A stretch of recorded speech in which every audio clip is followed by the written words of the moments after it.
Now, there's a lot of things I don't like about Metroid Other M's story, but one of the things I do actually like is the story of Adam Malkovich. In the beginning of the game, we see Adam Malkovich as a stone, cold, calculating kind of person who actually sacrificed his own brother for the sake of the Galactic Federation. That's the kind of dude he was at the beginning of the game, as far as we knew. But as we go throughout the game, we actually learn a little bit more from Adam, and it got to the point where he actually sacrificed himself, not for the fate of the Galactic Federation or the fate of the universe, but for Samus Aran. It was a really heartfelt moment, and I really did like that. Sadly though, I gotta ruin it for myself because I have a theory where I believe Adam actually faked his own death and faked the destruction of Sector Zero. So without further ado, let's cue up that video and roll out that intro.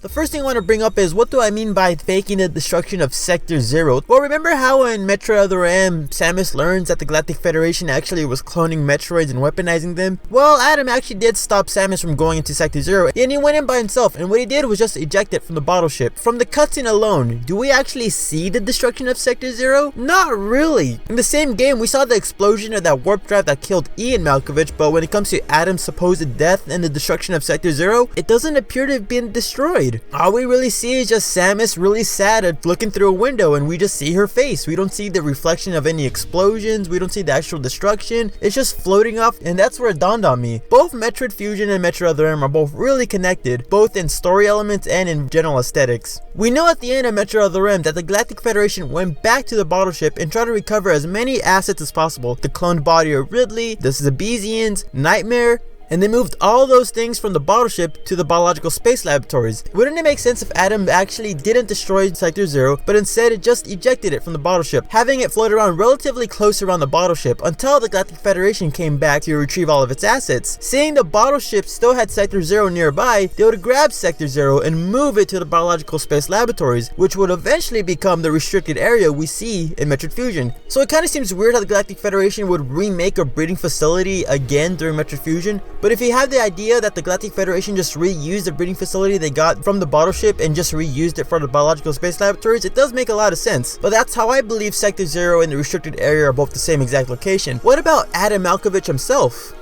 If Sector Zero was indeed not destroyed by Adam Malkovich, then the only real possibility out there is that Adam actually lied to Samus about the idea of destroying Sector Zero. If anything, he probably wounded Samus so she can't actually interfere, as he goes into Sector Zero, detaches it, and just waits inside Sector Zero waiting for the Galactic Federation to eventually come by and pick up all of its assets. The Ridley body, Nightmare, Zaxiades, and Sector Zero, which would probably be one of the most important parts since the bottle ship was designed specifically for tailoring towards Metroids. And with Adam supposedly faking his own death in the eyes of Samus Aran, it would be a really good cover-up for him to come back as an AI. It's kind of weird how in Metroid Fusion, they somehow have an AI with the complexity of Adam Malkovich completely intact. The Aurora units went corrupted during Prime 3, the Mother Brain AI went rogue because it's Mother Brain. The Galactic Federation isn't necessarily the best when it comes to AIs, so I always find it weird how they're able to make an AI that can exactly replicate Adam Malkovich's thinking process. And near the end of the game of Metroid Fusion, the AI almost seems like it was human. Instead of being all cold and calculating, it actually made a decision that seems kind of weird for an AI, but it would make complete sense if it was an actual person behind the computer screen. As if Adam Malkovich was alive the whole time, controlling the biological space laboratories from behind the scene and looking over Samus, because similar to how in Other M, if Samus came across the Metroid breeding facility, she would have the capacity of destroying it, and the only person who can really stop her would be Adam Malkovich, and that's why he posed himself as an AI to be able to monitor Samus at all times, while at the same time keeping the illusion that he's still dead and that Sector Zero is still destroyed. We do see that in Metroid Fusion, Adam does attempt to prevent Samus from getting too many upgrades, trying to keep her from exploring too far into the biological space laboratories. However, the X-Parasites kind of made things a little bit too random to control, and Samus is an independent bounty hunter, so she was going to find her way through the whole place one way or another. And also, it's kind of weird how even though the Adam AI during Metroid Fusion was given a strict directive of not letting Samus attack the SAX during the end of the game, Samus' emotional plea towards Adam's help made it seem like a human was responding to Samus. An AI wouldn't have just let Samus go if he had a strict directive, but just the emotional plea of Samus made it seem like there was a human behind there, as if Adam himself was listening to this and understanding that this is a much more serious situation and then letting Samus go. It's kind of crazy. But heck, what do you guys think? Do you actually like this theory? Or maybe it's just a little bit too crazy to be true? I know because I'm talking about Other M, I'm gonna get the obligatory I don't like this theory because it involves Other M and all that sort of stuff, but it's just a theory. It's just a cool little thing to think about. So feel free to comment your opinion. Also, if you like Metroid content, feel free to click on the video above. It's basically me talking about 5 of the times I've been afraid of the Metroid franchise. It was a Halloween special, but I really do love how it came out. So with that being said, I'm the Metroid Trainer. I hope you like, favorite, and subscribe, because I'll be seeing you next time.